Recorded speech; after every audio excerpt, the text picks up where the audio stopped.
Hi தங்கங்களா, எல்லாரும் எப்படி இருக்கீங்க? இன்னைக்கு இன்னொரு அழகான கதையை பார்க்க போகிறோம். அந்த கதையோட பேரு தொலைந்து போன மான்குட்டியும் அன்பான யானையும். வாங்க அப்படி கதையில் என்னதான் இருக்குன்னு போய் பார்க்கலாம். ஒரு அழகான காடு இருந்தது. ஒரு மான்குட்டி அந்த காட்டில் தன் கூட்டத்தோட மகிழ்ச்சியாக விளையாடிட்டு இருந்தது. அந்த மான்குட்டி ரொம்ப சுட்டித்தனமானது. வண்ணத்து பூச்சிகளை பார்த்து அதை துரத்திக்கிட்டே பின்னாடி ஓடிட்டு இருந்தது. கொஞ்ச நேரத்தில் மான்குட்டி தன் கூட்டத்தை விட்டு ரொம்ப தூரம் போயிடுச்சு. திடீர்னு சுற்றி முத்தி பார்த்தப்போ அது தன் அம்மாவையும் குடும்பத்தையும் விட்டு ரொம்ப தூரம் வந்துட்டோன்றதை புரிஞ்சுக்கிச்சு. மான்குட்டிக்கு ரொம்ப பயம் வந்துடுச்சு. அந்த நேரத்தில் சில குறும்புக்கான குரங்குங்க அங்கே வந்துச்சு. அந்த குரங்குங்க மான்குட்டியை கேலி செய்ய ஆரம்பிச்சுது. இங்கே தொலைஞ்சு போயிட்ட போலியே, இங்கே வந்து தனியாக நின்றுட்டு இருக்கியே அப்படின்னு கேலி செஞ்சு சிரிக்க ஆரம்பிச்சிச்சு. மான்குட்டிக்கு ரொம்ப பயம் வர ஆரம்பிச்சு அழ ஆரம்பிச்சிச்சு. அப்போது ஒரு பெரிய அன்பான யானை வர்ற சத்தம் கேட்டுச்சு. அந்த யானை குரங்குகிட்ட வந்து, இந்த மாதிரி கேலி செய்யக்கூடாது, இது ரொம்ப தவறான செயல், இந்த சிறிய மானுக்கு இப்போ உதவி தான் நம்ம செய்யணும் அப்படின்னு கண்டிப்பாக சொல்லுச்சு.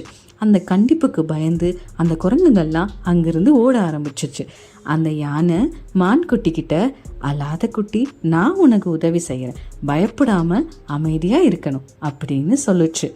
யானை மான்குட்டியை பாதுகாப்பாக வழி நடத்த ஆரம்பிச்சுது. அது அந்த மான்குட்டிக்கிட்ட, பயப்படும்போது நீ ஆழமாக மூச்சு விடணும், சுற்றுப்புறத்தை கவனிக்கணும், அமைதியாக யோசிக்கணும் அப்படின்றத சொல்லி கொடுத்துச்சு.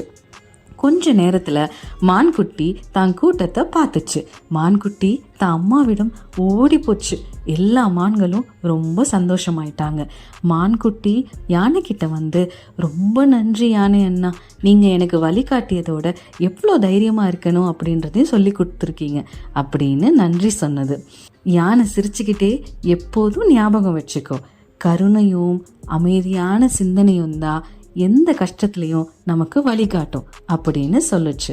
குட்டீஸ், இந்த கதையிலேருந்து நம்ம என்ன கற்றுக்கிட்டோம்? எந்த கஷ்ட காலத்துலேயும் நம்ம கருணையோட அமைதியாக சிந்திச்சா நம்மளால் அதை கடந்து வர முடியும். யாரையும் கேலி செய்யக்கூடாது, எப்போதும் நம்மளால் முடிஞ்ச அளவுக்கு உதவி செய்யணும். புரிஞ்சுதா? இந்த மாதிரி கதைங்க உங்களுக்கு பிடிச்சிருந்துன்னா பிரணவ்ஸ் டைனி ட்ரீம்ஸ் சேனலுக்கு சப்ஸ்கிரைப் பண்ணிக்கோங்க.